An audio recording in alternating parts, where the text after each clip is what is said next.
Ini Umi pegang mic juga udah gemeteran. Aku lagi salting sama ketemu sama cowok. Baik, apa kabarnya semuanya? Kenapa kok nggak makan siang dulu tadi? Udah nggak penting ya, makan nggak penting ya.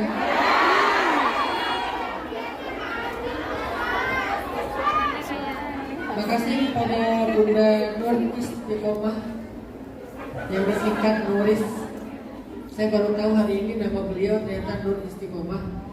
Saya dari dulu mikir Nuris itu bahasa apa, bahasa Sanskerta atau bahasa apa. Ternyata Nuris itu nama panggung.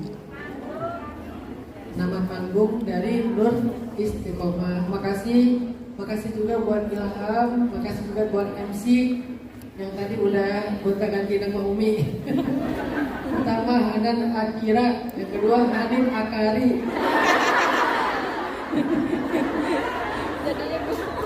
Makasih buat semua teman-teman para mujahidah yang ada di Hong Kong. Terus terang saya udah sering diundang ke luar negeri.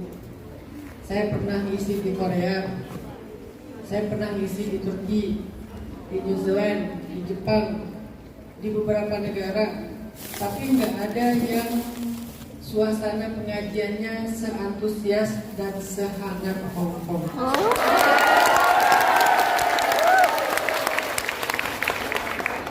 Padahal kalau dilihat di tempat lain itu kan ada mahasiswa, ada pekerja perawat, segala macam. Semuanya hebat, tapi nggak ada yang bikin saya ngerasa nyaman seperti ada di antara pejuang. Udah ya Bun, bagian gombal-gombal ini udah. Next insya Allah Bunda Nuris akan mengisi tausiah di pesantren saya. Udah sering ngaji, Bunda Nuris setiap bulan ketemu kiai, setiap bulan ketemu ulama. Ini udah jadi Ustazah Mamah Nuris. Nanti kita bikin acara di Indonesia namanya Curhat Dong Mamah Nuris. Baik, bismillahirrahmanirrahim. Assalamualaikum warahmatullahi wabarakatuh. Waalaikumsalam warahmatullahi wabarakatuh. Segala puji dan syukur alhamdulillah pada Allah Subhanahu wa taala atas nikmat iman yang Allah berikan ke dalam hati kita. Semoga iman di hati kita terus Allah tambahkan bersama iman yang sudah ada dan menjadi melekat di hati kita sampai akhir hayat kita. Salawat dan salam Allahumma sholli ala sayyidina Muhammad wa ala alihi wa sahbihi wa man tabi'ahu ila yaumiddin amma ba'd.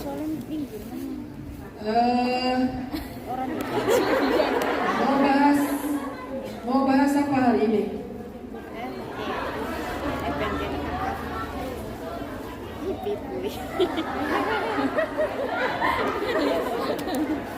Ini yang pakai video ini udah filter belum?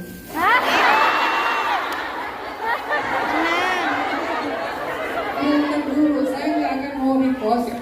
Kalau videonya sayanya hitam dulu.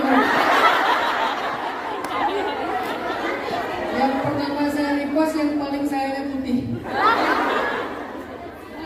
Baik, hari ini kita akan serius ya. Hari ini kita akan mendengarkan tausiah dari Umi Hanin Akira sebetulnya. Cuman karena saya kata Bunda Nuris itu sebagai penglaris. Saya bilang ke Bunda Nuris kalau penglaris itu biasanya di depan toko gini-gini. Jadi saya pengen di depan gini-gini aja, ya ngomong kan Umi Hanin. Tapi kata Umi kayaknya saya harus ngasih mukadimah. Ini saya disuruh hari ini, disuruh Bunda Nuris, disuruh Umi, disuruh MC. Jadi saya cuma mau ngasih mukadimah aja. Kalaupun di depan kita itu judulnya adalah mengetuk pintu mantan ya.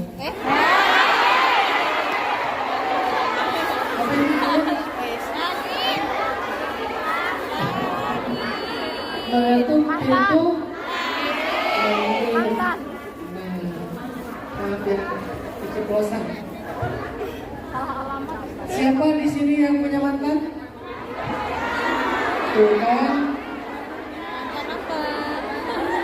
kenapa saya ikut angkat? Oke, kita akan bahas. Saya cuma ingin menyampaikan mukadimah tentang mengetuk pintu langit. Apa sih arti dari judul ini? Apa Bunda artinya? Kok tiba-tiba ada judul mengetuk pintu langit ini? Emang ada pintunya ya? Ada ya?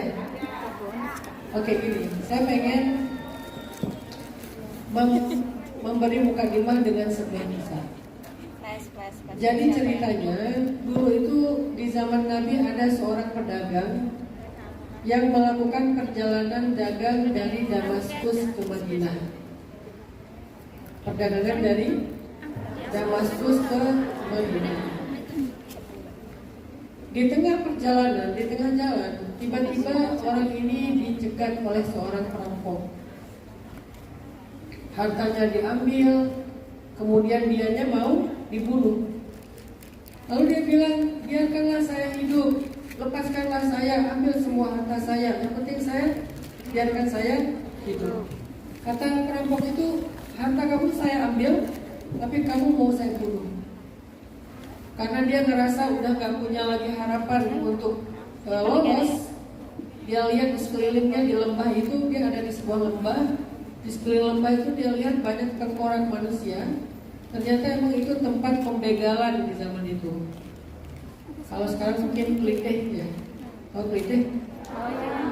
Kelitih itu di Jogja yang suka bacok-bacok orang. Tapi kalau kelitih beda sama begal.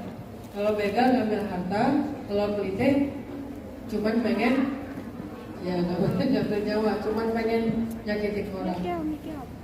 Akhirnya pedagang ini bilang kepada perampok itu, ya udah kalau gitu beri saya waktu sebentar untuk usolli rakaatain, untuk sholat 2 rakaat. Karena yang dia minta cuma waktu untuk sholat 2 rakaat, perampok ini juga ngerasa kayak ya udahlah nggak terlalu lama. Ya udah if'al ma badalan ajil kata dia. Ya udah lakukan apa yang kamu mau, tapi jangan lama-lama. Dia pun berwudu. Setelah selesai wudu dia sholat. Selesai sholat dia angkat tangan berdoa. Ini menunjukkan berdoa setelah sholat itu bukan bid'ah. Karena nanti apa yang terjadi ini dia ceritakan kepada Rasul dan Rasulullah tidak menyalahkan dia. Jadi setelah selesai dia sholat dia berdoa. Di dalam doanya dia membaca nama-nama Allah yang mulia, Asmaul Husna, sifat-sifat Allah. Dia baca semuanya dengan bacaan yang panjang. Kemudian terakhir dia katakan gini, Ya Mughith, aghithni.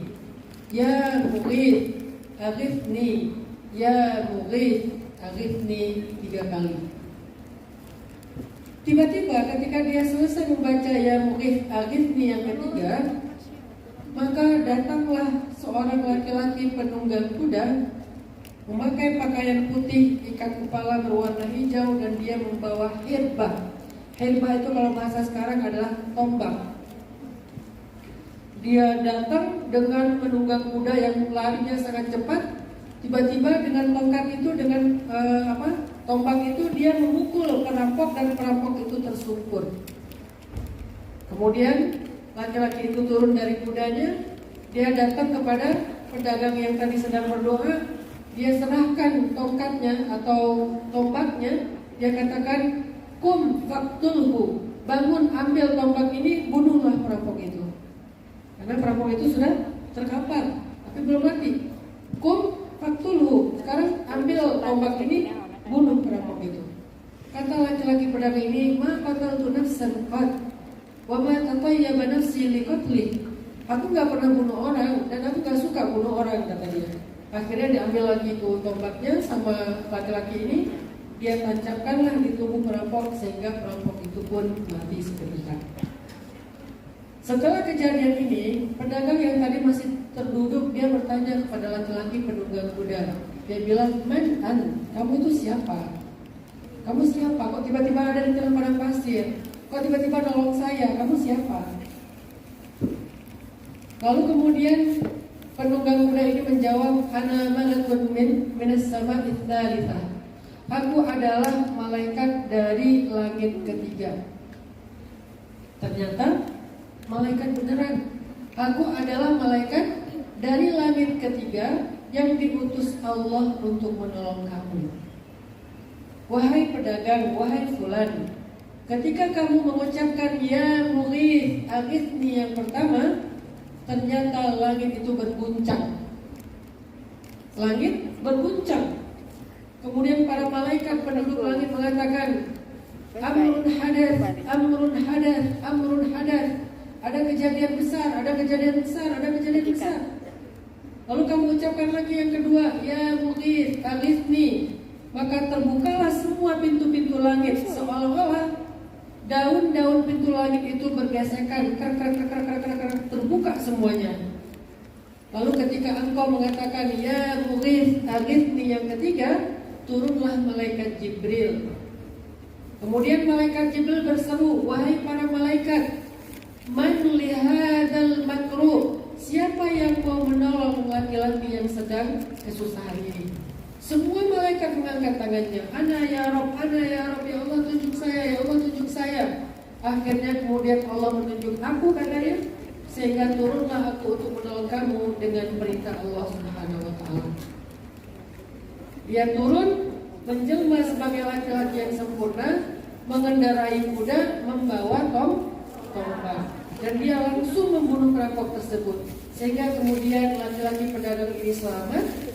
Dia pun melanjutkan perjalanannya ke Madinah, membawa barang-barang dagangannya yang utuh, nggak ada sedikit pun yang berkurang. Sampai di Madinah dia ketemu dengan Rasulullah dan dia ceritakan kisahnya kepada Rasul. Berarti pedagang ini kalau udah bisa ketemu Rasul namanya sahabat. Berarti ini terjadi di zaman Nabi. Walaupun dia ketemu Nabi cuma sekali, tapi kalau ketemu dengan Nabi sekali walaupun cuma sedetik aja, itu masuk langsung kepada golongan sahabat Nabi. Dia ceritakan kisahnya kepada Nabi.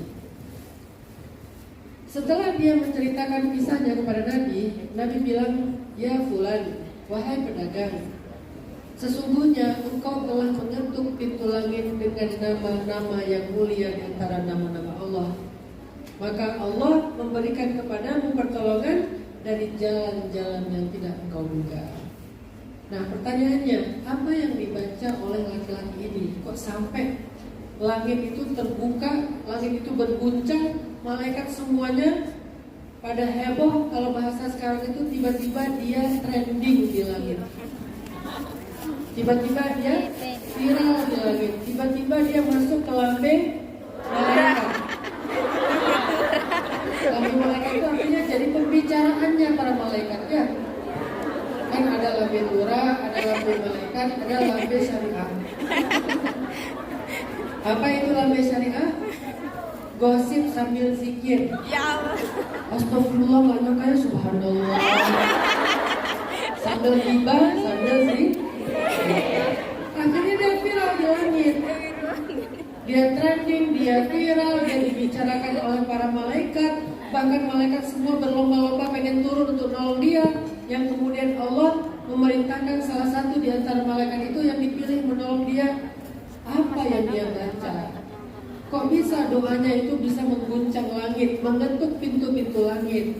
Ternyata yang dia baca adalah kalimat Asma'ullahil Husna. Kemudian yang dia baca adalah Sifatullahil Ulya. Dia membaca dua kalimat yang agung, satu nama-nama Allah, dua sifat-sifat Allah. Sehingga siapa yang menghafal nama-nama Allah, kemudian dia baca di dalam doanya sesuai dengan tema doanya, lalu dia sebutkan kebesaran Allah dengan sifat-sifatnya, Allah Maha Tinggi, Allah Maha Kuasa, atau dia baca aja sifat wujud qidam baqa, Allah wujud qidam baqa mukhalafatul hawadisi ya'muru bi nafsihi wa qadariyah qudrah iradah selesai nanti bisa semakin kita ya. Siapa yang menghafal sifat-sifat Allah, nama-nama Allah, kemudian dia baca di dalam doanya sebagaimana perintah Allah, sebutlah Allah atau sebutlah Asmaul Husna, mana saja di antara nama-nama itu yang kamu sebut, maka insya Allah itu adalah nama-nama yang bisa mengetuk pintu langit. Pertanyaannya sekarang, kalian kalau berdoa manggil Allah itu apa? Allah. Ya Allah. Apa lagi? Jawaban yang lain. Ya Rabbi. Ya Karena Rabbi. yang diminta tentang mantan. Kalau tentang mantan manggilnya apa?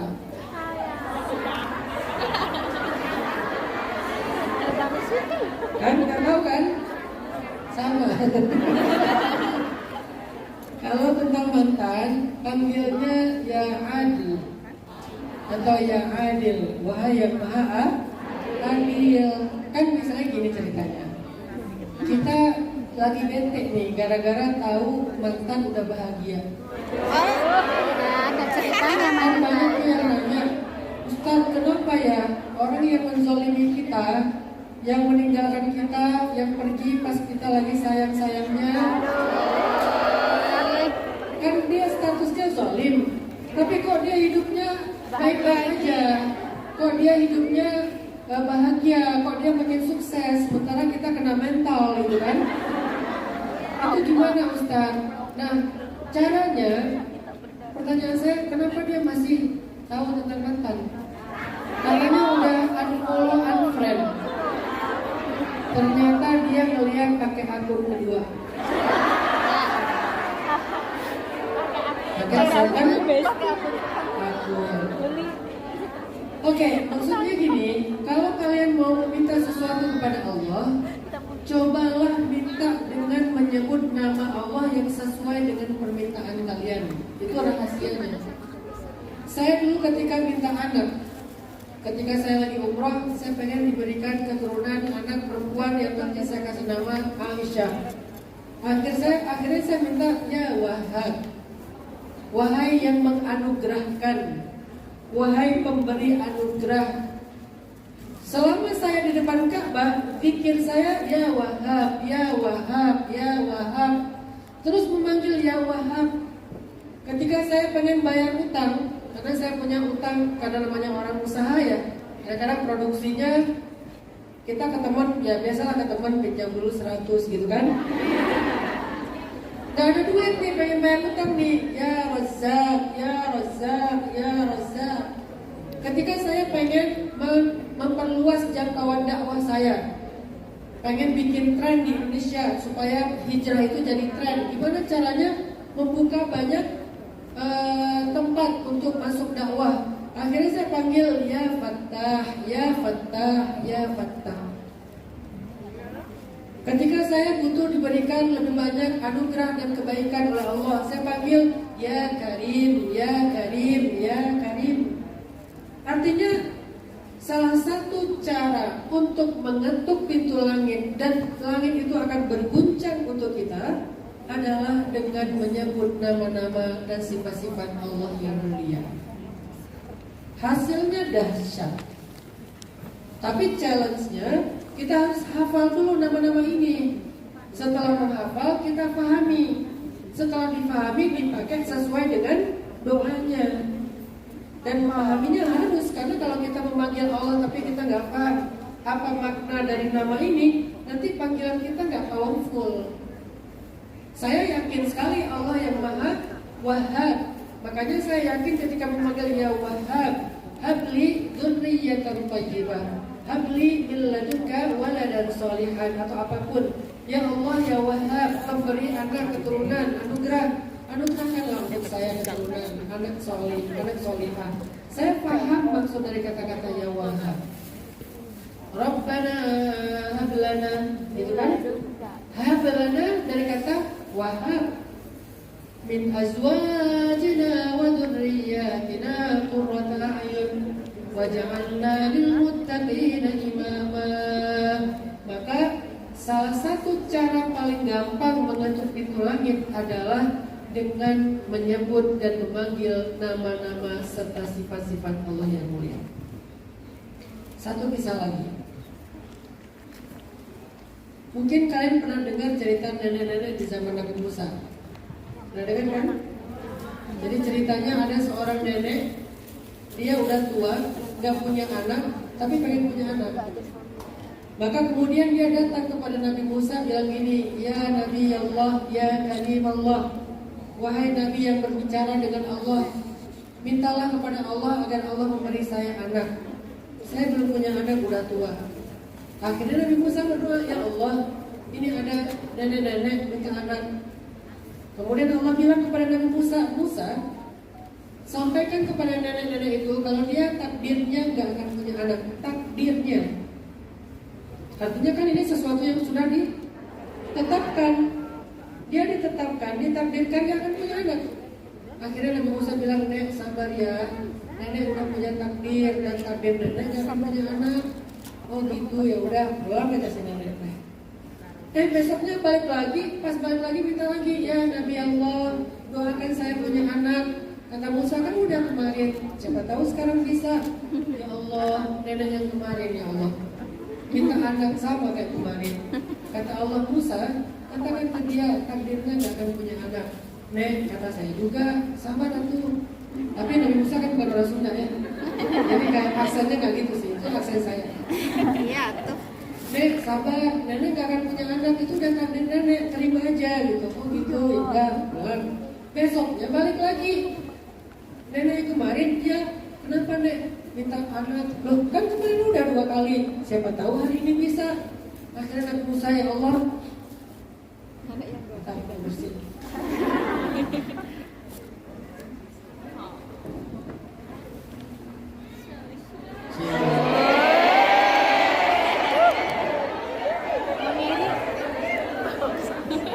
Jomblo ya. Jomblo ya.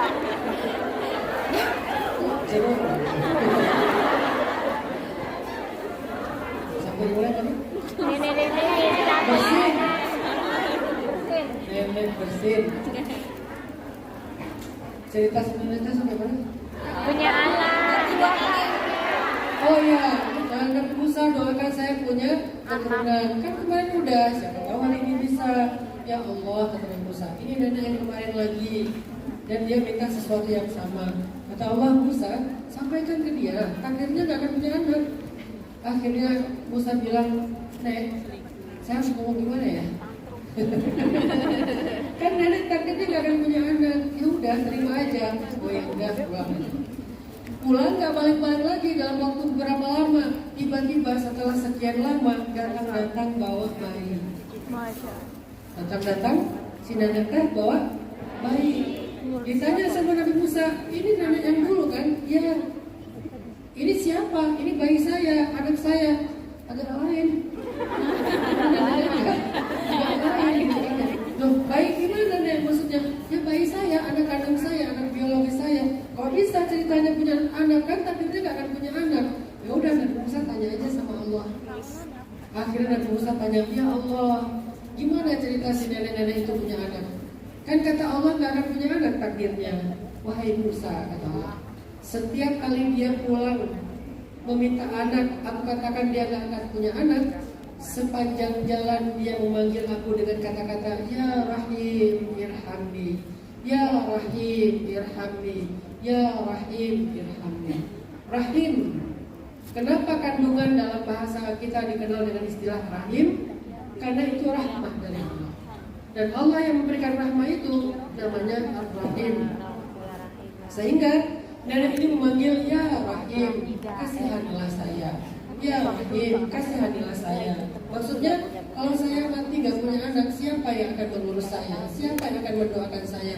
Ya Rahim, kasihanilah saya. Sepanjang jalan, sepanjang hari, berminggu-minggu, berbulan-bulan, wahai Musa, dia terus memanggil namaku, ya Rahim, ya Rahim, ya Rahim, ya Rahim. Maka wahai Musa, ketahuilah sesungguhnya dengan rahmatku aku ubah takdirnya sehingga dia menjadi punya anak. Coba bayangkan, takdir udah ditetapkan. Kalau dalam hadis istilahnya, pena sudah diangkat, kertas sudah kering. Artinya nggak bisa dirubah. Tapi Allah Maha Kuasa atas segala sesuatu. Dengan panggilan Ya Rahim, Ya Rahim, Ya Rahim, wahai yang memiliki rahmat, akhirnya kata Allah, dengan rahmat itulah aku merubah takdirnya wahai Musa. Itulah dahsyatnya mengetuk pintu langit. Sekarang pertanyaannya, apa hajat kita? Apa hajat kalian? Kalau kalian cuma mengetuk pintu akun media sosial, minta di fallback, minta di repost, minta misalnya di like, ya, minta komen, minta share, minta subscribe, minta FYP dan segala macam, kita kadang-kadang akan kecewa. Karena yang kita ketuk itu adalah pintu-pintu manusia, namanya pintu digital. Atau kita ngetuk pintu manusia lewat japrian, kita WA teman kita, WA keluarga kita. Kadang kita juga diabaikan. Kadang-kadang WA-nya ketumpuk gak dibalas-balas. Bunda Nuri sering komplain sama saya, gara-gara WA-nya 2 bulan sekali baru dibalasnya. Bukan saya menganggap Bunda Nuris gak penting sih, karena Bunda Nuris nge-WA pas saya lagi ngajar. Begitu saya buka, udah ketumpuk tuh. Sehari kan WA-nya bisa masuk ratusan. Jadi begitu yang di WA gak dibaca, ketumpuk, akhirnya lupa dalam waktu yang lama. Tiba-tiba Bunda Nuris ngebujuknya lewat Umi Hanin. Kalau Umi Hanin yang WA, walaupun ketumpuk dia muncul lagi. Aku sakit. Jadi maksudnya kalau kita ketuk pintu manusia, pintu digitalnya, pintu sosial medianya, kita bakal kecewa. Kita mengetuk pintu rumahnya, kita bakal kecewa. Satu-satunya pintu yang diketuk tidak mungkin gak dibuka adalah pintu rahmat Allah. Pintu manusia kadang dibuka, kadang ditutup. Ketika dia ngerasa kepayahan, dia tutup. Ketika dia ngerasa capek, dia tutup. Ketika dia ngerasa terganggu, dia tutup. Sedangkan Allah, la ta'khuduhu sinatu wa la naum wa la yaquduhu hifdhuhuma. Jadi gak pernah ngantuk, gak pernah lelah, gak pernah capek. Apa alasan Allah untuk menutup pintu itu? Gak ada. Karena Allah tuh Maha Kuasa. Udah gitu Maha Baik. Sedangkan manusia kadang baik, kadang jengkelin ya. Kadang dia baik banget kayak malaikat, tiba-tiba jadi ya gitu deh. Jadi artinya kalau kalian mau hidupnya mudah, belajarlah tentang gimana cara ngetuk pintu langit. Karena kita tahu banget cara ngetuk pintu bumi, tapi nyatanya sering mengecewakan. Sekarang saatnya kita belajar mengetuk pintu langit. Pintu bumi itu termasuk pintu hatinya. Gimana caranya biar dia berkenan sama kita, mau sama kita, mau komitmen dengan kita. Kadang kita mengecewakan. Ketika kita ketuk pintu hatinya, dia malah memberikan hati itu kepada orang lain. Maka ketuklah pintu pemilik hatinya. Bukan pintu hatinya, tapi pintu pemilik hatinya. Karena hati bukanlah milik kita, tapi milik Allah. Jadi apapun hajat kalian, belajarlah tentang gimana cara mengetuk pintu langit. Salah satu cara mengetuk pintu langit yang paling dahsyat adalah dengan memanggil nama-nama Allah yang mulia. Allah Ar-Rahman, Ar-Rahim, sifat-sifatnya yang mulia, panggil dengan panggilan yang panjang berkali-kali, nanti kemudian terakhir baru minta. Jadi doa itu jangan template. Jangan standar-standar aja, asal angkat tangan, Rabbana atina fid dunya hasanah. Bukan template. Udah gitu nggak ada muji-muji Allahnya, nggak ada selawat-selawatnya. Makanya kalau kalian mau mengetuk pintu langit, dan itu kunci dari segala urusan hidup kita, segala hajat kita. Saya nggak mau terlalu spesifik urusan masalah cinta-cintaan doang ya. Apapun masalah hidup kita, sedarurat apapun kondisi kita, seprihatin apapun keadaan kita, sekuatin apapun hati kita, bahkan kalian mengalami anxiety disorder sekalipun, serangan kecemasan sekalipun, gak ada yang akan dikecewakan oleh Allah jika pintu-pintunya diketuk oleh hambanya. Maka ketuklah dengan Asmaul Husna, dengan sifat-sifat Allah yang mulia, kemudian selawat kepada Nabi, baru yang terakhir kalian minta, ya mughith aghithni. Jadi doanya nggak panjang di situ, cuma satu kata, ya mughith aghithni, cuma satu kalimat pendek. Yang panjang apa? Asmaul husnanya. Yang panjang apa? Muji-mujinya. Gimana? Si dia. Yang panjang itu adalah pujian-pujiannya, zikirnya, tasbihnya, tahmidnya, tahlilnya. Itu yang panjang. Sedangkan doanya cuma ya mughith aghithni, ya mughith aghithni, ya mughith aghithni, cuma segitu doanya. Ya mughith itu pun dengan nama Allah yang Maha Menolong. Kan itu namanya istighosah. Teman-teman tahu istighosah kan? Apa arti istighosah? Sering dengar istighosah tapi nggak tahu artinya kan? Sehingga kalau dibilang semua orang kita bingung. Oh ya. Padahal istighosah itu adalah perintah Allah yang ada di Al-Quran, ada di hadis, ada di dalam kisah-kisah orang soleh. Di dalam Al-Quran surah Al-Anfal Allah berfirman, iltastaghithuna rabbakum, ketika kalian beristighosah kepada Tuhan kalian. Di dalam hadis kita baca, ya hayyu ya qayyum birahmatika astaghith, dengan engkau ya Allah, dengan rahmatmu aku istighosah. Dan di sini doanya ya mughith. Ternyata istighosah itu artinya minta tolong. Dan Allah yang Maha Menolong, bahasa Arabnya al-mughith. Asmaul husnanya al-mughith. Jadi kalau kalian sedang ngerasa takut dizalimi oleh tuan kalian atau oleh siapa istilahnya di sini? Majikan, istilahnya majikan atau bos atau mungkin keluarga tempat kalian berjuang misalnya, khawatir, maka panggillah Sang Maha Penolong, ya mughith, ya mughith, berguncang itu langit untuk kalian.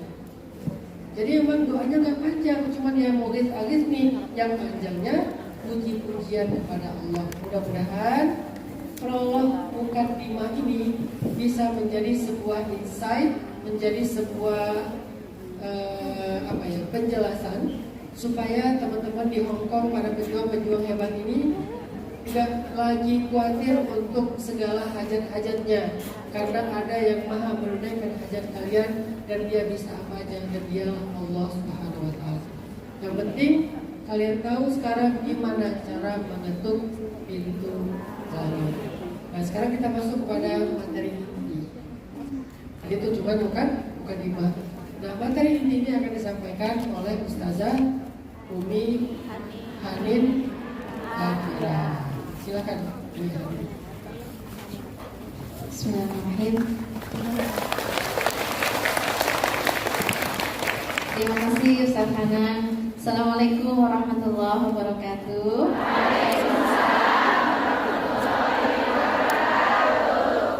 Izinkan aku mengucapkan I love you. Boleh satu orang. Satu. Oh, Masya Allah, thank you. Terima kasih. Oke, Masya Allah.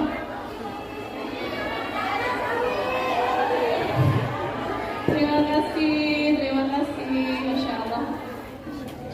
Alhamdulillah, mungkin aku pribadi gak kenal satu-satu ya, tapi insya Allah kamu gak pernah jadi orang asing buat aku.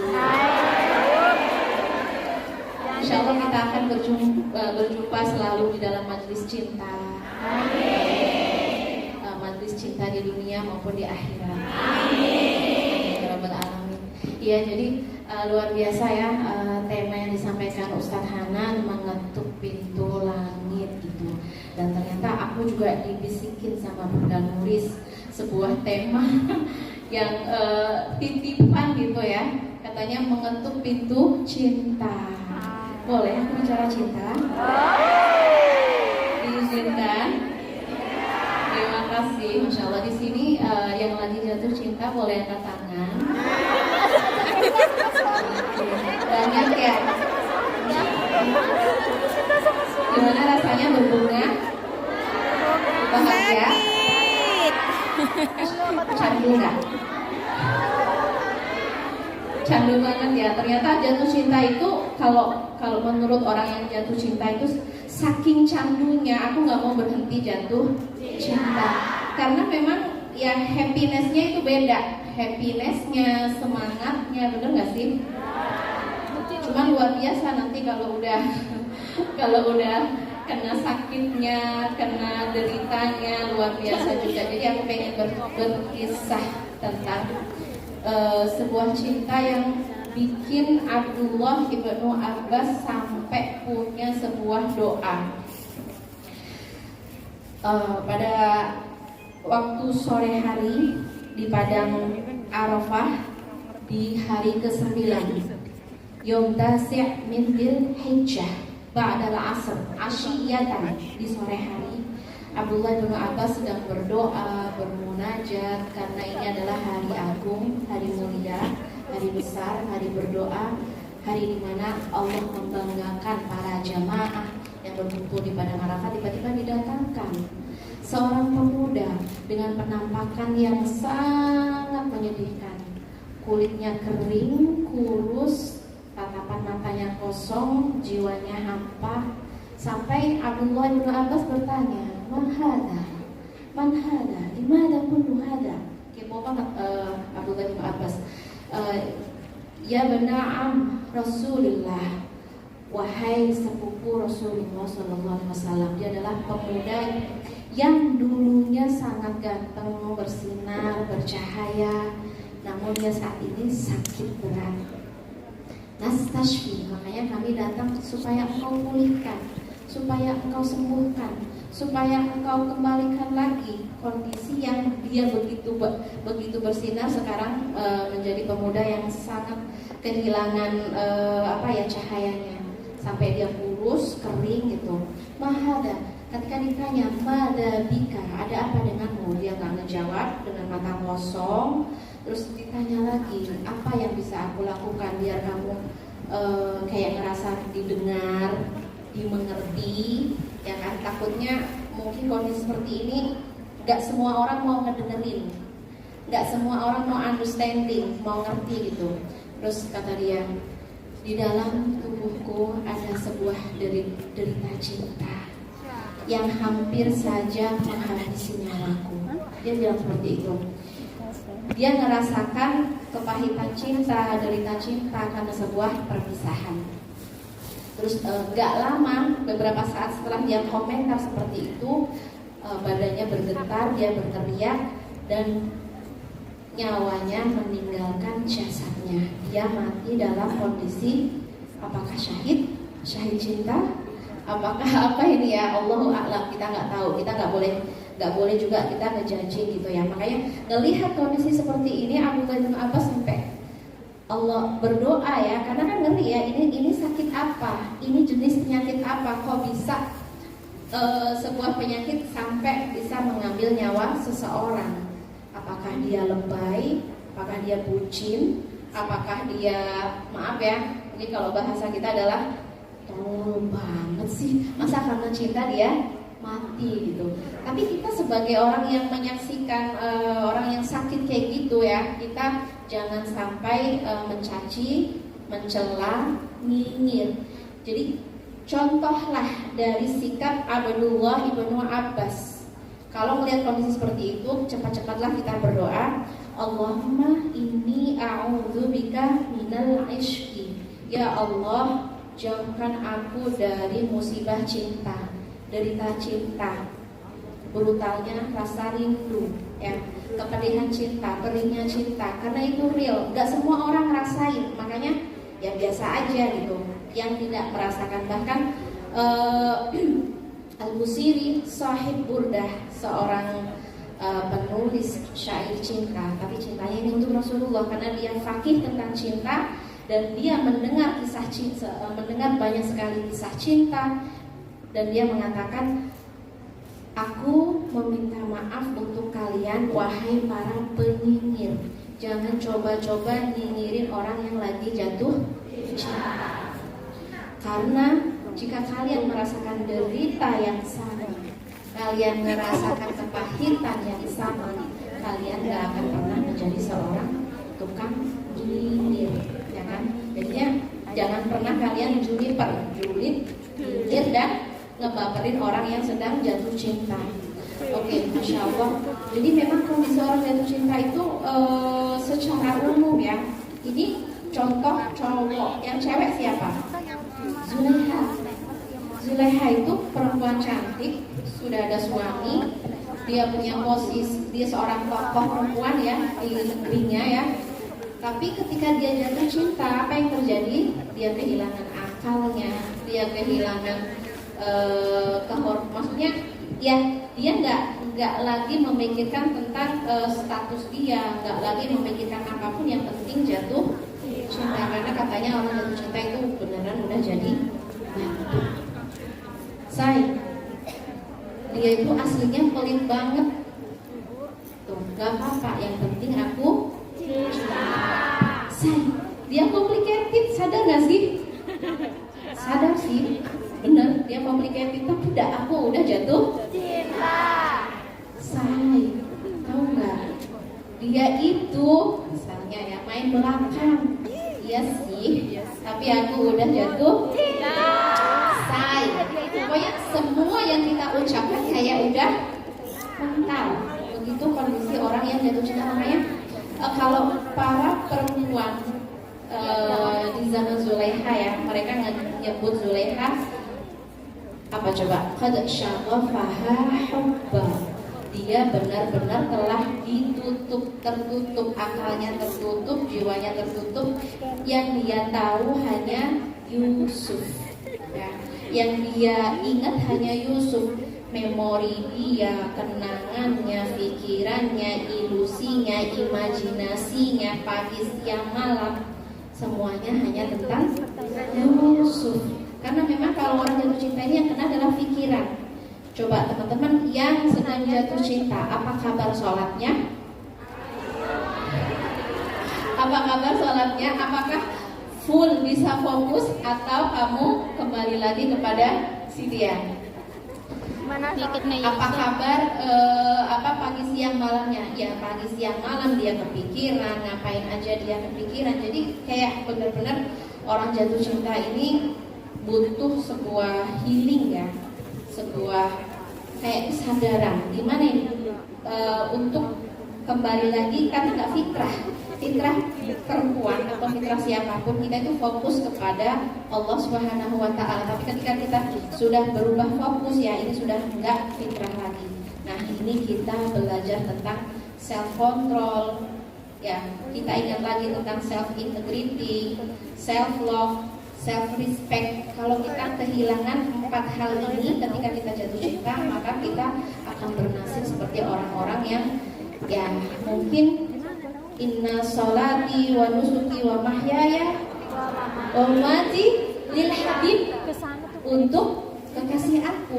Jadi pikiran dia sholatku, nusukku, kehidupan aku, pagi siang malamku hanya untuk orang yang aku cintai. Jadi nasihat apapun, pertimbangan apapun gak pernah bisa dia dengarkan.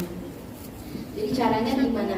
Kalau Rasulullah Shallallahu Alaihi Wasallam memberikan nasihat kepada kita bahwa tidak ada satu solusi yang paling tepat untuk orang yang saling jatuh cinta kecuali bertemu. Salah. Kecuali apa? Kecuali nikah, nikah ya, nikah. Kalau cuma bertemu kamu gak akan sembuh, kamu akan tetap sakit ya. Yang sudah menikah coba angkat tangan. Masya Allah, sudah sembuh sakitnya?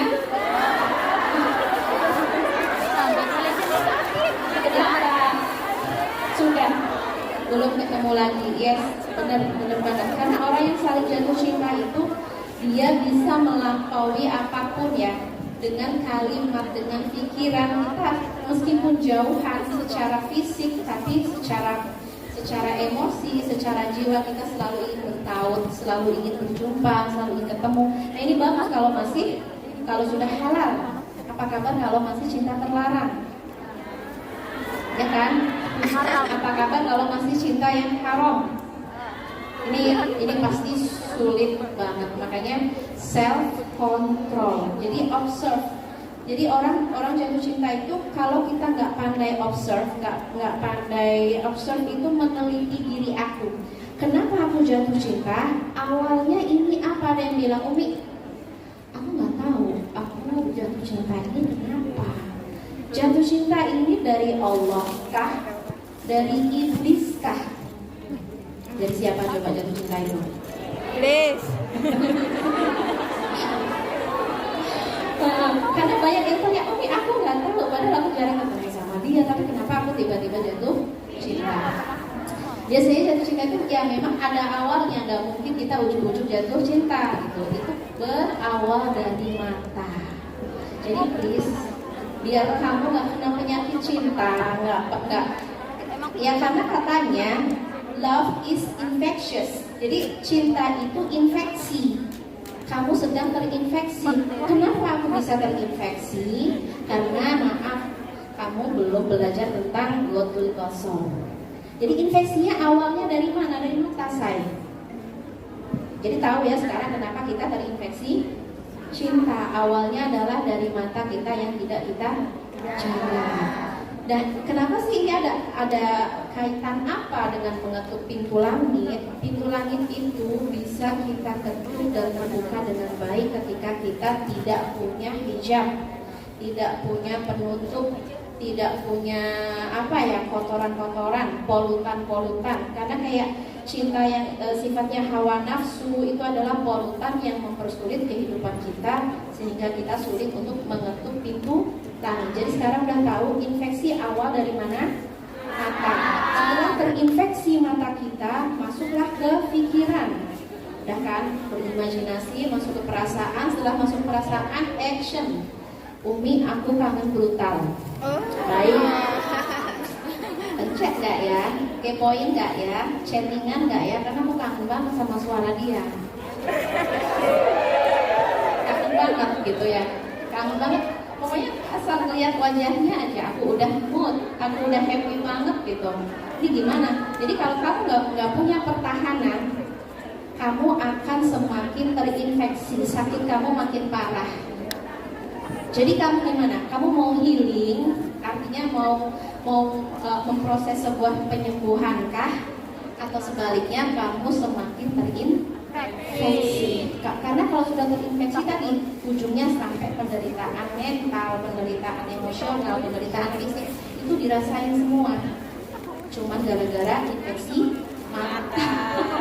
Makanya kalau Rasulullah SAW mengajarkan ya bahwa Ghodul Basar ini salah satu kunci kita berjumpa dengan Allah.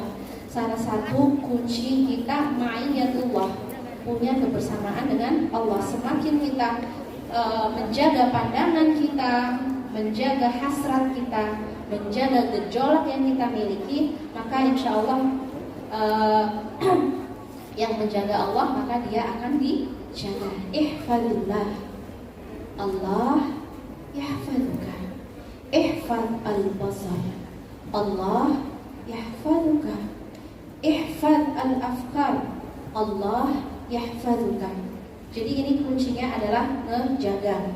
Oke, jadi kita harus benar observe. Kenapa awalnya aku terinfeksi gara-gara nggak Ghodul Basar. Setelah itu, kenapa aku kangen? Karena aku nganggur. Misalnya ya, nganggur kita hari ini kurang zikrullah. Salah satu yang diajarkan oleh Ustadz Hanan tadi ya, mengetuk pintu langit dengan berbagai cara. Di antaranya adalah Asma'ul Husna, membaca nama-nama Allah yang indah. Maka kita bisa shifting ya dari memuja hamba, ya kan, kayak orang jatuh cinta kan kita puja terus ya, semua dari ujung atas sampai bawah itu kita puja. Topinya, stylenya, senyumnya, gitu kan.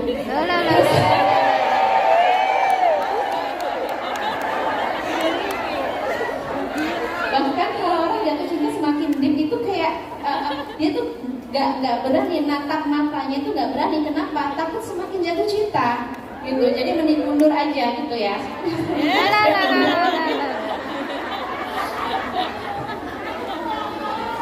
Nah, ini harus kita observe. Ini Kalau kita perturutkan ya, oh saya punya kebiasaan ngelamun, saya punya kebiasaan gabut, saya nggak menghormati waktu sholat, nggak menghormati waktu zikir, nggak menghormati waktu berdoa, ya semuanya aku pakai untuk gabut, dan kita hanya berteman dengan pikiran, khayalan, memori indah dengan dia ya, dan itu semua yang bikin kita semakin terinfeksi, semakin sakit.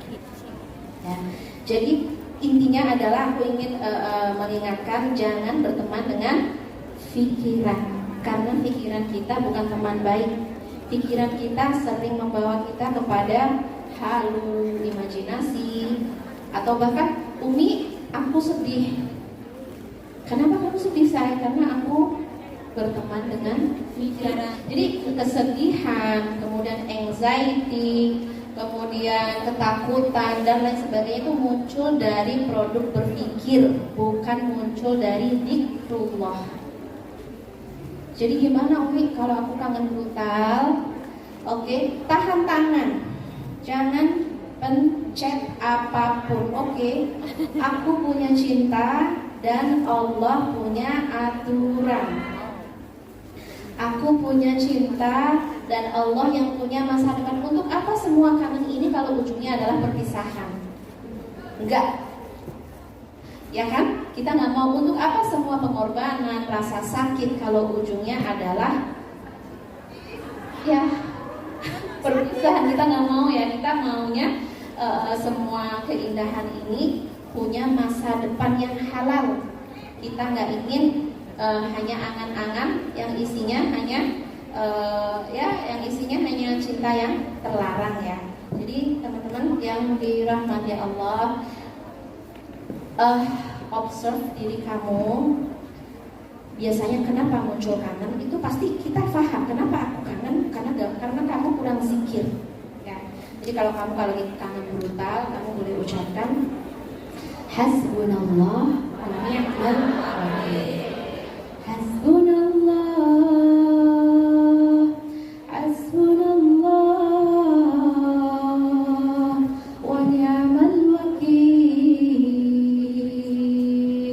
Hasbunallah. Atau kamu boleh pakai zikir apapun. Zikir tasbih. Tasbih ini kan puja-puji Tuhan. Kamu harus observe diri kamu dalam satu hari. Kamu lebih banyak puja-puji Tuhan atau puja-puji mantan? Atau kamu lebih banyak puja-puji kekasih? Itu kan pikiran kamu itu dikuasai siapa? Karena hati kamu itu adalah ruang ibadah. Aku sebut hati itu adalah Baitullah.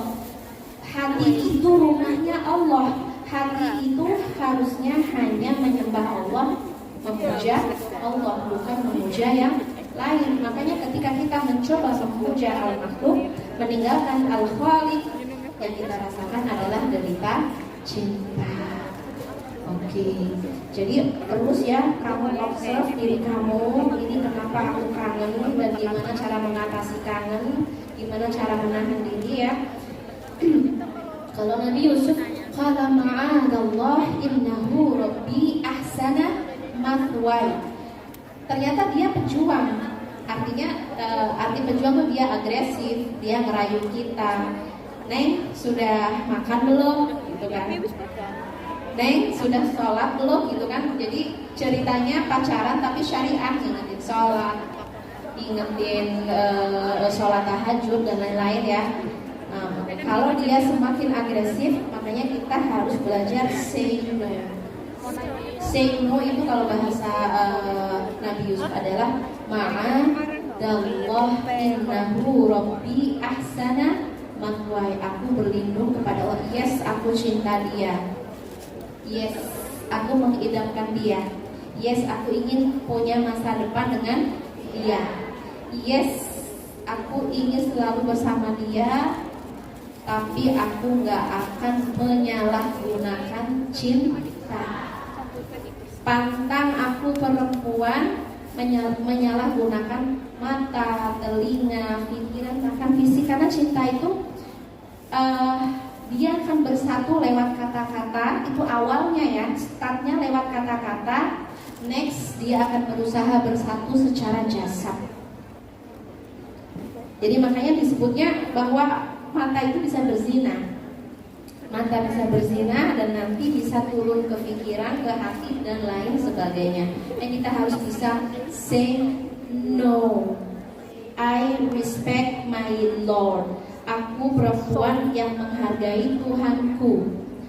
Aku perempuan yang menghargai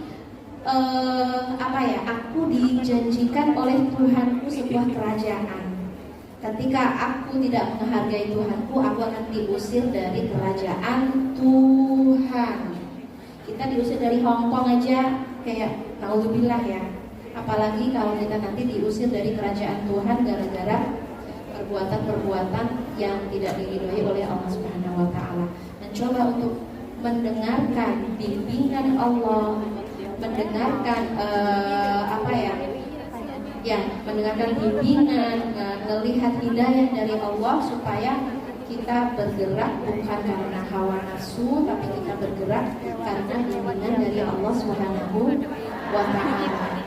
Oke, teman-teman yang dirahmati Allah, tentang cinta ini, kalau kita selalu mendengarkan hawa nafsu, maka kita akan menjadi perempuan yang merugi dan tidak berhasil mencapai cita-cita kita. Karena cita-cita kita, Umi, aku pengen seperti Sayyidah Maryam, aku pengen seperti Sayyidah Khadijah, aku ingin seperti Sayyidah Aisyah, aku ingin seperti Sayyidah Asiyah. Dan semua perempuan-perempuan hebat ini meniti jalan kesucian, mensucikan pikiran, mensucikan emosi, mensucikan jiwa ya.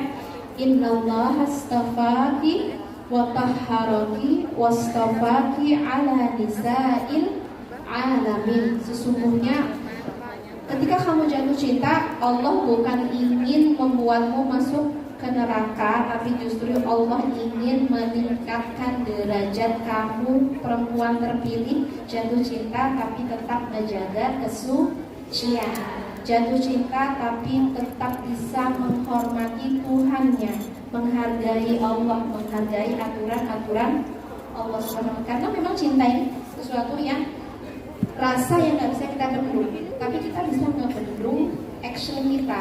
Kita bisa say no untuk hal-hal yang haram. Oke, innallaha astafaki wa tahharaki wastafaki ala nisa'il alamin. Cita-citaku menjadi perempuan pilihan Tuhan. Kita belajar mensucikan semuanya ya, supaya ya benar-benar kalau kita nggak punya role model, kita akan mengikuti semua keinginan kita tanpa ada filter, tanpa ada saringan apapun gitu. Jadi untuk teman-teman yang ini udah banyak banget ya pertanyaan-pertanyaan, entah seputar cinta atau entah seputar apapun. Kenapa ini penting menjadi pembahasan? Jadi kita nggak bisa naik ke atas, ngedapetin derajat tertinggi, bahkan bisa mengetuk pintu langit ketika kita masih berada di dalam hijab tadi ya.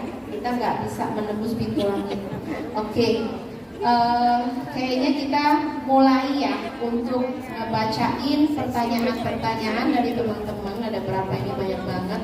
Maka dimulai Ustadz Hanan.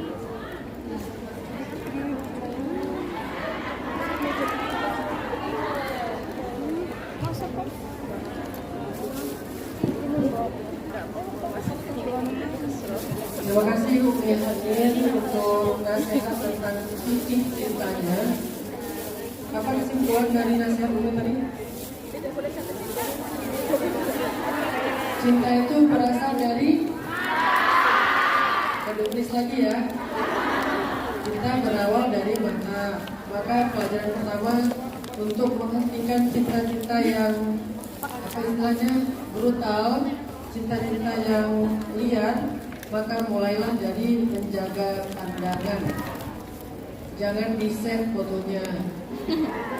Jangan dimasukin ke folder. Sorry ya. Jangan jadi wallpaper, jangan di like. Karena nanti secara algoritma muncul lagi. Baik teman-teman yang dirahmati Allah SWT, sebelum kita masuk ke sesi tanya jawab, saya harus memilih dulu, ini terlalu banyak nih pertanyaannya.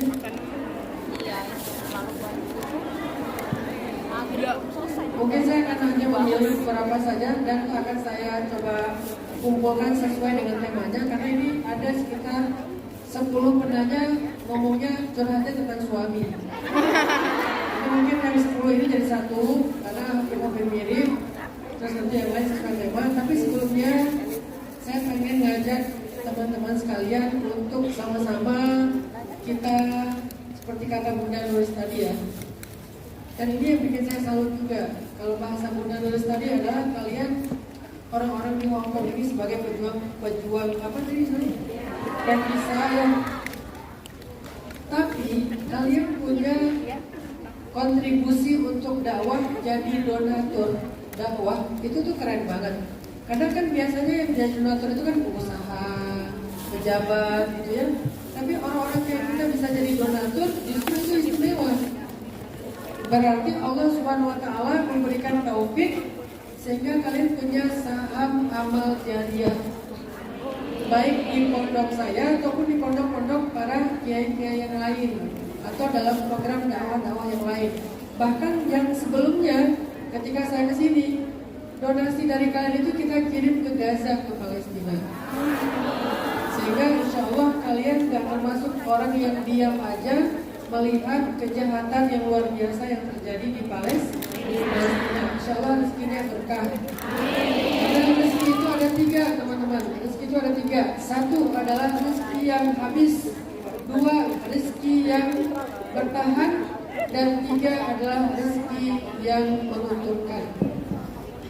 Rezeki yang habis itu apa? Rezeki yang kita makan. Rezeki yang bertahan itu apa? Rezeki yang kita wariskan kepada anak-anak kita. Tapi rezeki yang menguntungkan adalah rezeki yang kita infakkan fisabilillah. Maka berikan porsinya masing-masing. Ada yang memang harus kita habiskan untuk kebutuhan kita. Ada yang memang kita tabung untuk kebutuhan kita di masa depan dan keluarga kita. Tapi ada yang kita butuhkan nggak sekarang, tapi nanti di akhirat kita butuhkan itu. Atau sebetulnya juga bermanfaat untuk dunia kita. Nah, rezeki itu adalah rezeki yang kita infakkan di jalan Allah. Maka sekarang saya pengen ngajak teman-teman semuanya menyisihkan sebagian harta kita. Saya kalau ngajak kepada sesuatu itu bukan cuma narasi ya. Insya Allah saya juga dalam proyek dakwah itu juga ikut berdonasi. Walaupun saya memprogram, saya ikut jadi tukang juga, saya juga yang mendesain pesantrennya, saya ngajar juga di situ, ikut juga insya Allah berdonasi di situ. Jadi dengan apa yang kita miliki kita membantu agama Allah. Rahasianya cuma satu aja, motivasinya buat saya. Siapa yang membantu agama Allah, Allah akan membantu hidupnya. Intallaha yansurkum. Jadi kalau kita punya masalah dalam hidup, pengen dibantu Allah, caranya adalah bantu agama Allah. Itu akad dengan Allah itu intansurullah yansurkum. Kalau kamu tolong Allah, Allah tolong kamu. Jadi siapa di antara kita yang lagi butuh pertolongan Allah, maka tolong agama Allah. Cara menolong agama Allah adalah salah satu yang paling gampang, berinfak untuk dakwah ilmu agama Allah. Untuk itu saya serahkan ke Bunda Nuris untuk memimpin program jadinya kan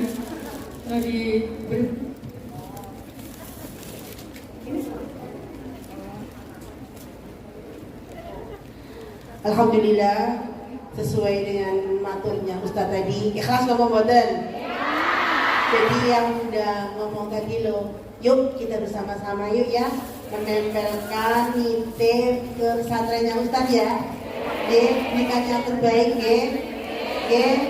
serempak ya, kami selawatan Bismillahirrahmanirrahim. Allahumma sholli ala Muhammad.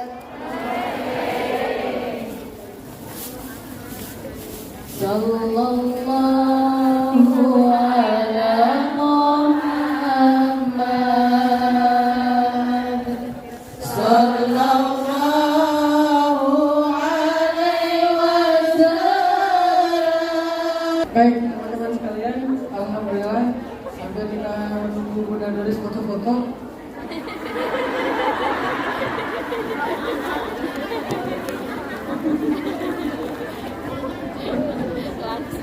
Sambil kita menunggu Bunda Doris foto-foto, karena bagi Bunda Doris eksis itu penting ya.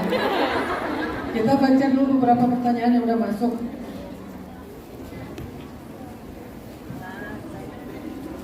Ini ada 3 tema. Tema orang tua, tema suami, tema bosan hidup.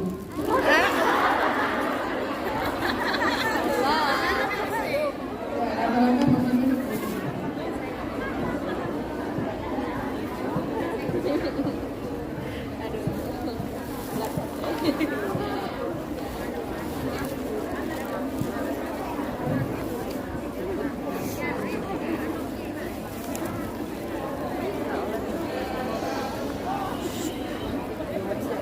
Apa definisi bahagia menurut Ustaz?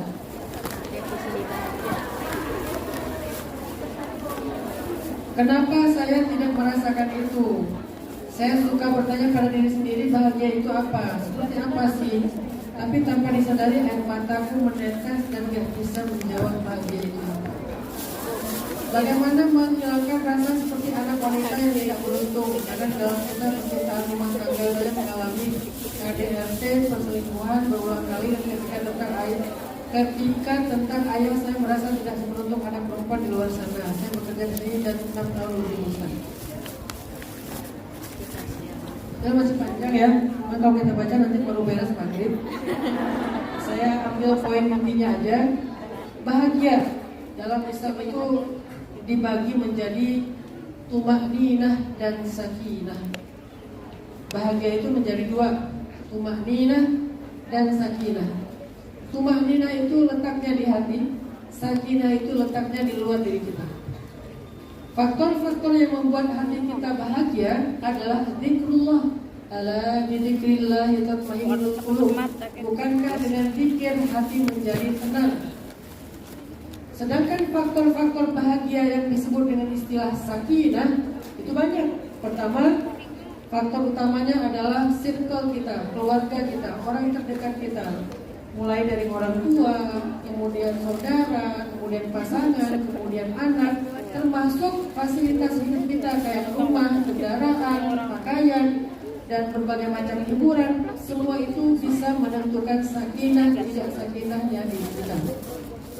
Maka lakukan dan ikhtiarkanlah 2 bentuk kebahagiaan ini. Pertama, kencangkan zikirnya. Kedua, hargailah cinta-cinta yang sudah ada dalam kehidupan kita sebelum Allah anugerahkan cinta yang lain. Jangan sampai kita selalu berpikir kalau kita itu fakir cinta. Seolah-olah kalau kita belum menikah, kita nggak punya cinta dalam hidup. Seolah-olah kalau kita diputusin, kita ditinggalkan, kita gagal dalam pernikahan, berarti kita kekurangan cinta. Bukankah kita masih punya orang tua yang mencintai kita? Dan itu cinta. Bukankah masih punya anak bagi janda, bahwa itu cinta juga, anak mencintai ibunya. Jadi kita itu bukan orang yang kekurangan cinta, hanya belum mampu menghargai cinta-cinta yang sudah ada. Padahal itu faktornya sakinah, faktornya bahagia. Jangan terikat hanya dengan satu definisi cinta. Yang namanya cinta itu cuma pasangan, bukan. Pasangan cuma salah satu. Ada orang tua, ada keluarga, ada anak-anak, ada sahabat, dan yang lebih tinggi lagi ada Allah dan Rasul. Tapi yang bisa kita lihat ada manusia, circle terdekat. Mereka ada cinta-cinta yang luar biasa berlimpah dalam hidup kita. Hargailah mereka. Ustaz, saya capek.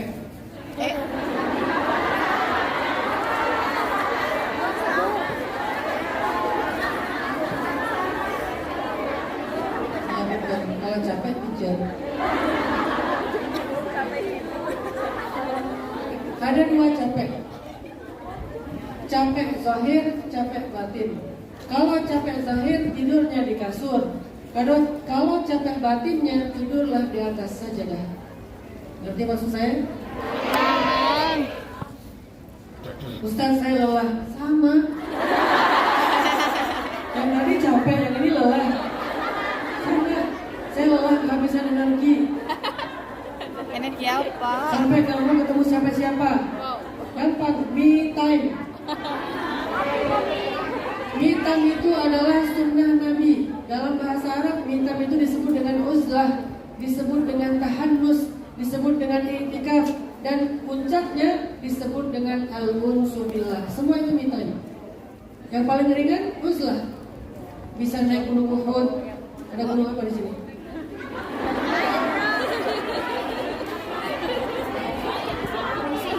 At-Taufik. Gunung At-Taufik. Oh, Lantau. Ya, itu gunung At-Taufik yang nama masjid. Ya, me time ya. Bagaimana cara memaafkan kesalahan suami yang apa ini? Oh, ini yang tentang tema pasangan. Tema pasangan saya baca beberapa tadi, udah saya baca ya. Yang intinya adalah ada yang suaminya mentalak dia lewat WA. Ada yang suaminya mentalak dia pas lagi marah-marah. Terus ditanya, kalau suami marah-marah mentalak, apakah jatuh talak? Saya tanya balik, memang ada talak yang gak marah? Ya, talak nih.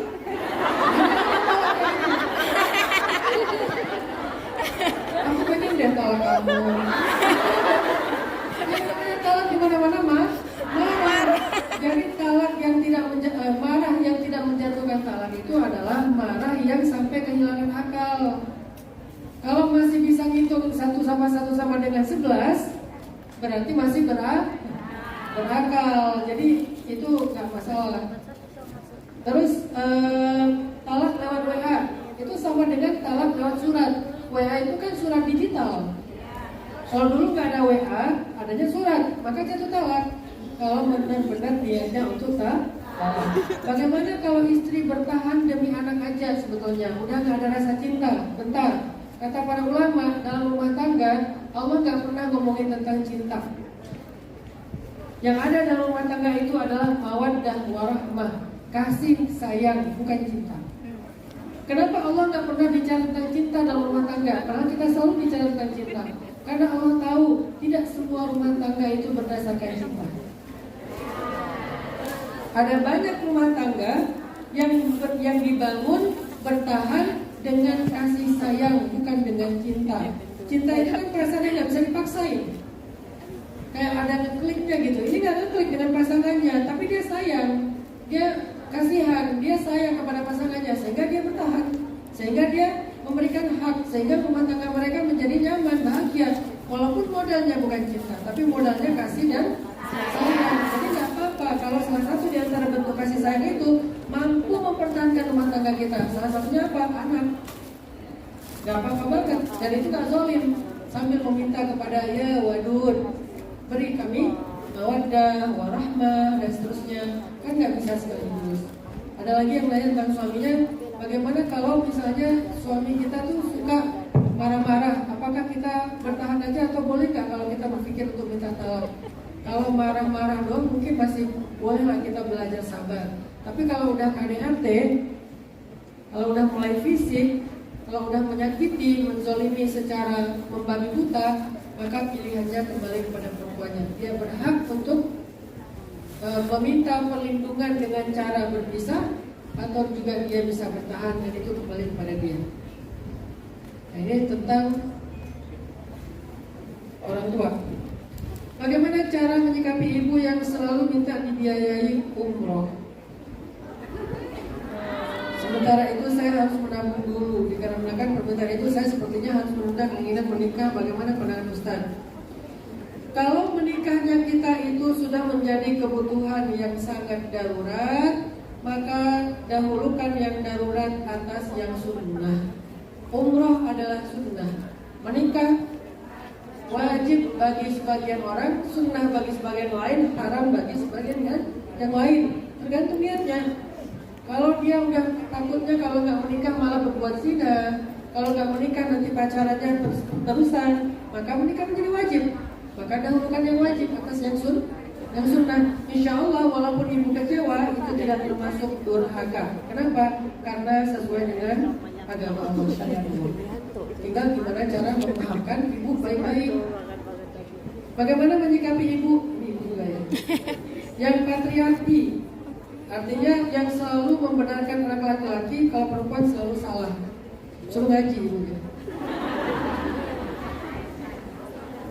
Suruh ngaji. Karena Nabi SAW itu paling sayang kepada Sayyidah Fatimah, anak perempuannya, dan selalu mendengar pendapat Fatimah. Nabi mendengar pendapat Aisyah, Nabi mendengar pendapat Khadijah, dan semua itu anak perempuan. Nabi dengar pendapat mereka, Nabi sayang kepada mereka, Nabi tunaikan hak mereka. Tidak ada bedanya seperti Nabi juga mendengar pendapat laki-laki. Jadi ini bukan tentang gender, ini tentang kebijaksanaan. Tak, apa itu? Mungkin assalamualaikum kali ya, jadi disingkat jadi tak ya. Apakah salah jika saya marah kepada orang tua sendiri? Saya anak perempuan satu-satunya. Mungkin orang tua bermaksud saya kepada putrinya, tapi saya merasa orang tua selalu ikut campur rumah tangga kami, hingga akhirnya hubungan kami suami istri tidak baik. Tergantung ikut campurnya apa. Kalau ikut campurnya untuk mendamaikan, Nabi juga ikut campur. Ketika terjadi pertengkaran antara Ali dengan Fatimah, maka kemudian Nabi bilang ke Fatimah, wahai Fatimah, belajarlah kepada Asma. Asma itu ahli surga. Ternyata yang disuruh Nabi belajar kepada Asma itu adalah tentang bagaimana Asma sangat baik pada suaminya. Kalau ikut campur untuk mendamaikan, jangankan orang tua, orang lain pun berhak untuk mendamaikan selama tidak berlebihan. Tapi kalau ikut campur justru memisahkan, berarti dia sudah menjadi wakil-wakil syaitan. Karena salah satu di antara amalan syaitan yang paling dia suka adalah ma'yufarriqu bainal mar'i wa zawji, memisahkan laki-laki dengan istrinya. Tergantung dia ikut campur untuk memisahkan atau untuk menyambung. Kalau untuk menyambung, untuk mempertahankan, untuk bisa lebih bahagia, mengislah, maka itu ikut campur yang baik. Tapi kalau malah merenggangkan, memisahkan, membuat konflik, maka itu termasuk di antara perbuatan dosa. Tan lagi ya. Apakah saya durhaka? Dibesarkan ayah hingga pernikahan saya dari hasil taruhan.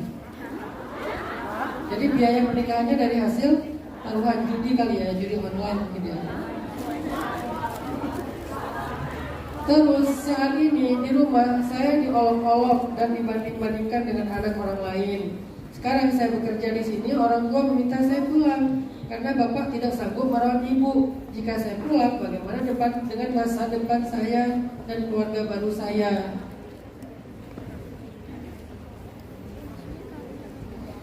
Ibu selama ada suaminya adalah tanggung jawab suaminya.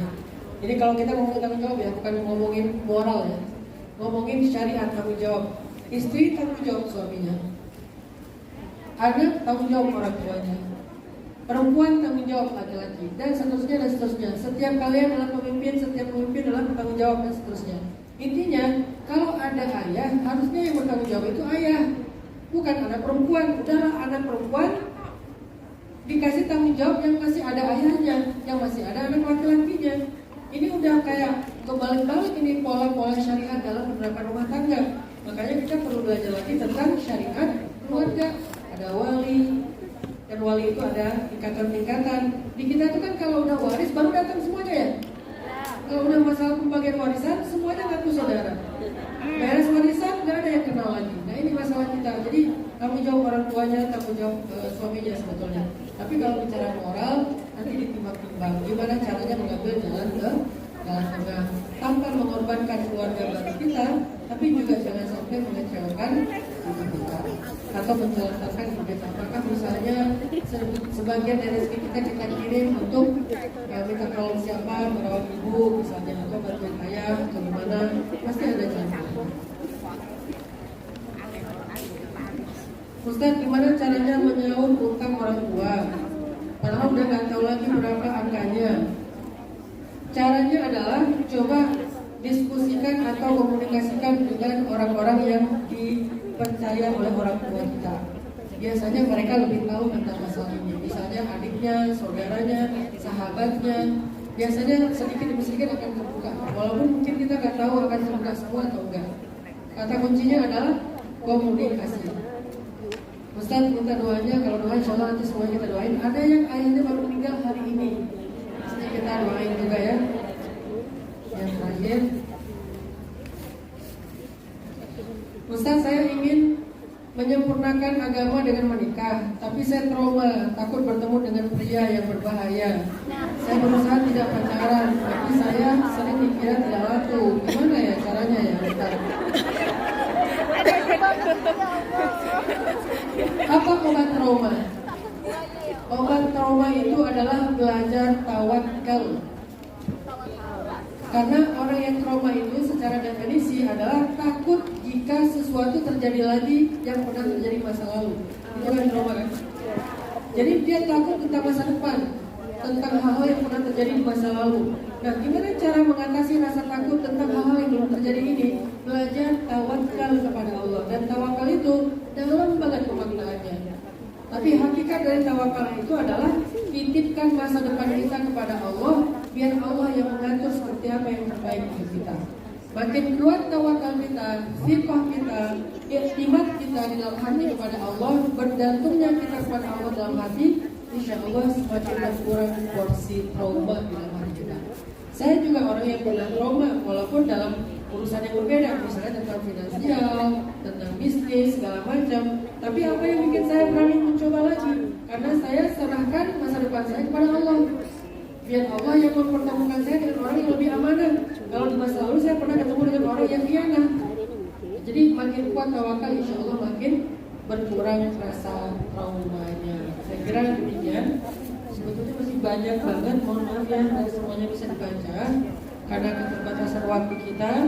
Tapi yang paling penting hari ini, saya nggak mau teman-teman pulang hanya membawa video, apalagi videonya nggak diedit langsung diposting. Saya pengen kalian pulang setelah ini edit bagus-bagus, tulisannya yang banyak.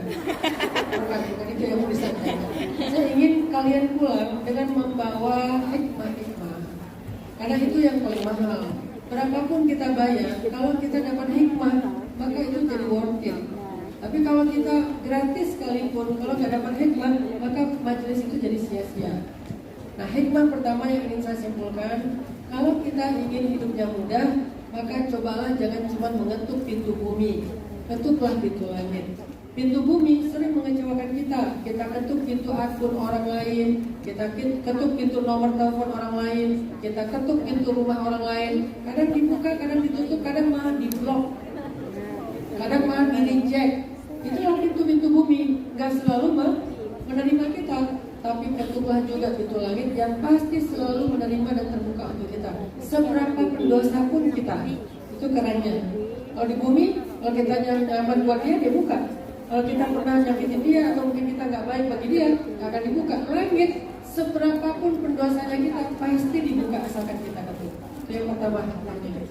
Kalau ingin mudah dalam hidup, mulailah fokus untuk tentang bagaimana mengetuk pintu langit. Yang kedua, gimana caranya biar langit itu berguncang ketika kita ketuk? Ketuklah pintu langit bukan dengan tangan, tapi dengan lisan yang berzikir, memanggil nama-nama dan sifat-sifat Allah yang mulia. Semakin banyak nama yang kita panggil, semakin berulang nama itu kita sebutkan, sifat itu kita agungkan, semakin powerful ketukan kita di langit. Banyak, berulang, dan terus-terusan makin berguncang langit itu dengan ketukan dikit kita. Yang ketiga, gimana caranya untuk bisa mengetuk pintu langit? Cara yang ketiga adalah dengan membaca nama Allah sesuai dengan apa yang kita harapkan. Jadi bukan cuma zikir, tapi panggil namanya sesuai dengan doanya. Kalau doanya tentang cinta, ya Wadud. Kalau doanya tentang rezeki, ya Razzaq. Kalau doanya tentang anugerah, ya Wahhab. Kalau doanya tentang kemudahan-kemudahan, ya Qadir misalnya. Kalau doanya tentang kasih sayang, ya Rahman, ya Rahim. Apapun panggil dengan nama sesuai dengan doa yang kita baca. Yang terakhir, hikmah dari Umi Hanin tadi adalah ternyata cinta itu bisa menjadi sesuatu yang mematikan. Maka doa yang diajarkan oleh Sayyidina Abdullah ibnu Abbas Allahumma inni a'udzubika minal khubuthi wal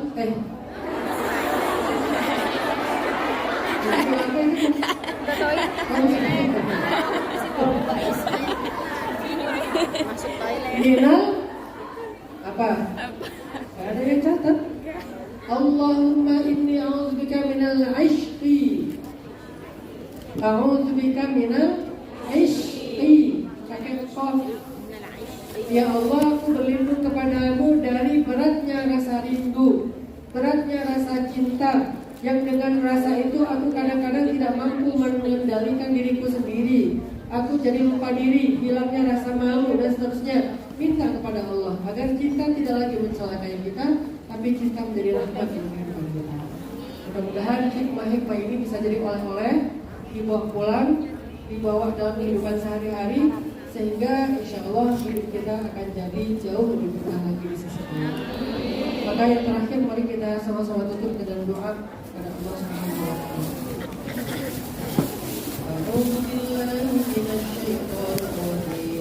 Bismillahirrahmanirrahim.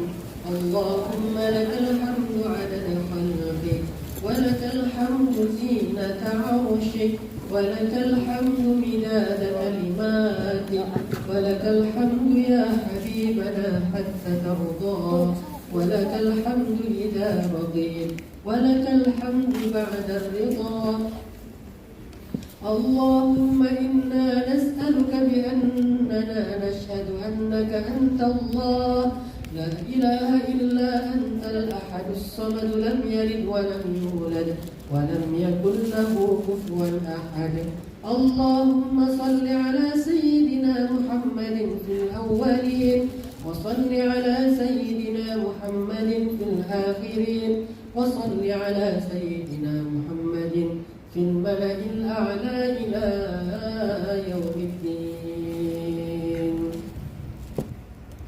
Duhai Allah, ampunkanlah dosa-dosa kami selama ini ya Allah. Kami sadar dosa-dosa itulah yang telah mencabut keberkahan dari hidup kami.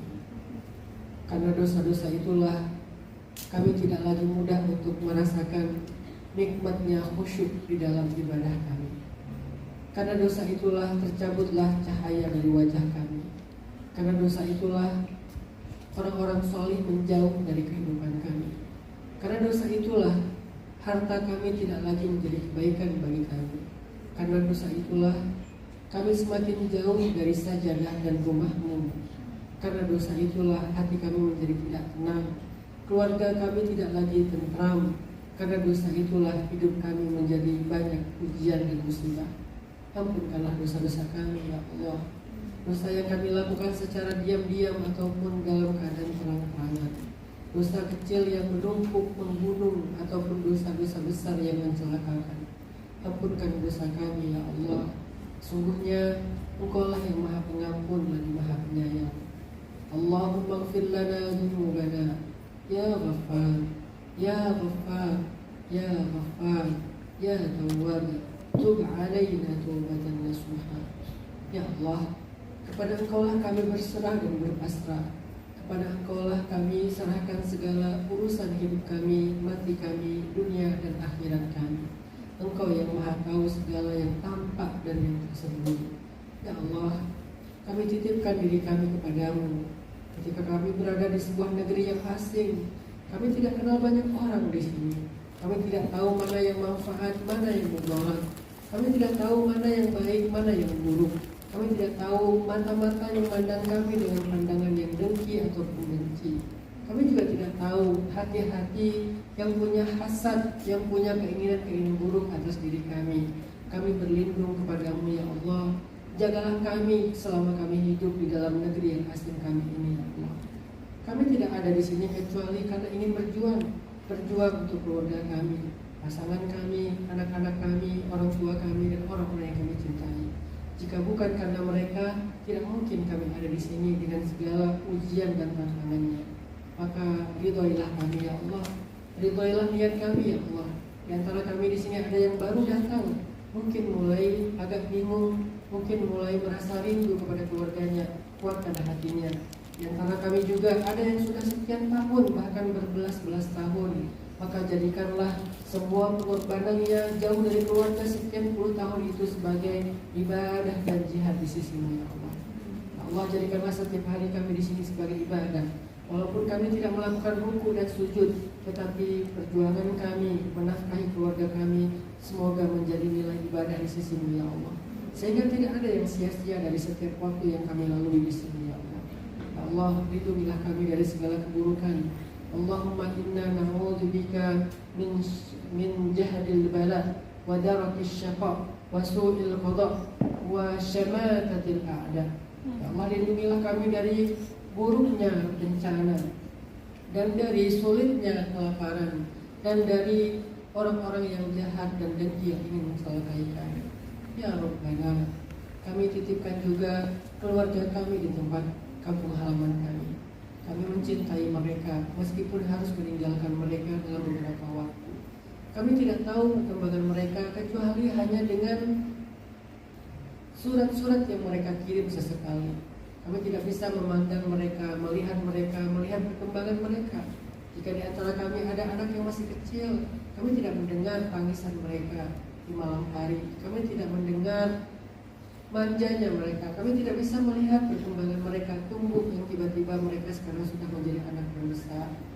Maka ya Allah, kami titipkan kepada Engkau anak-anak kami, keluarga kami, orang tua kami, orang-orang yang kami cintai. Engkau yang sebaik-baik yang memandang, yang merawat, yang menjaga, yang mengatur, yang menafkahi, yang memelihara hamba-hambanya. Maka kami titipkan keluarga kami kepadamu. Kami yakin pemeliharaanmu lebih baik daripada kami. Ketika Engkau ada di sisi mereka, itu lebih baik daripada kami ada di sisi mereka. Engkau yang maha selalu menjaga apa yang dititipkan kepadamu. Jagalah keluarga kami ya Allah. Jauhkanlah mereka dari segala keburukan. Jadikanlah anak-anak kami anak yang soleh-solehah, anak-anak yang mendirikan sholat, anak-anak yang membaca Al-Quran, anak-anak yang mau belajar agama dan belajar dunia, sehingga menjadi anak-anak yang sukses, berprestasi, berbakti kepada orang tua. Ya Allah, jangan biarkan pengorbanan kami ini sia-sia. Balaslah perjuangan kami ini dengan kebaikan-kebaikan yang ada dalam keluarga kami, dunia dan akhirat. Ya Allah, jika di antara keluarga kami ada yang sedang sakit, maka sembuhkanlah. Engkaulah Asy-Syafi. Jika ada di antara keluarga kami yang telah wafat, ampunkanlah dosanya. Terimalah amal solehnya, lapangkanlah kuburnya, angkatlah derajatnya. Ya Allah, jika di antara kami ada yang sedang Engkau beri ujian dan masalah, selesaikanlah masalahnya. Bukakanlah jalan keluar untuknya dengan cara-cara yang ajaib. Kabulkanlah permintaannya dan harapannya. Tunaikanlah hajat-hajatnya. Ya Allah, ya Rabbana, hiburlah kesedihan-kesedihan kami, karena kami jauh dari keluarga. Tidak ada yang bisa menghibur kami selain Engkau. Engkau yang paling tahu perasaan kami, hati kami, gundah kami, dalam keadaan sedih kami. Engkau yang paling mengerti. Hiburlah kami dengan cara-Mu ya Allah. Hiburlah kami dengan iman. Hiburlah kami dengan zikir dan ibadah. Hiburlah kami dengan rahmat dari-Mu dan anugerah. Rabbana, sembuhkanlah luka kami, luka zahir kami yang menganga, atau luka batin kami yang tersimpan terlalu dalam hati kami. Sembuhkanlah ya Allah. Jangan biarkan kami termasuk orang yang berputus asa dari rahmat-Mu, apalagi menyerah dan tidak mau lagi berikhtiar. Rabbana atina fid dunya hasanah wa fil akhirati hasanah wa qina adzabannar. Walhamdulillahirabbil alamin. Al-Fatihah.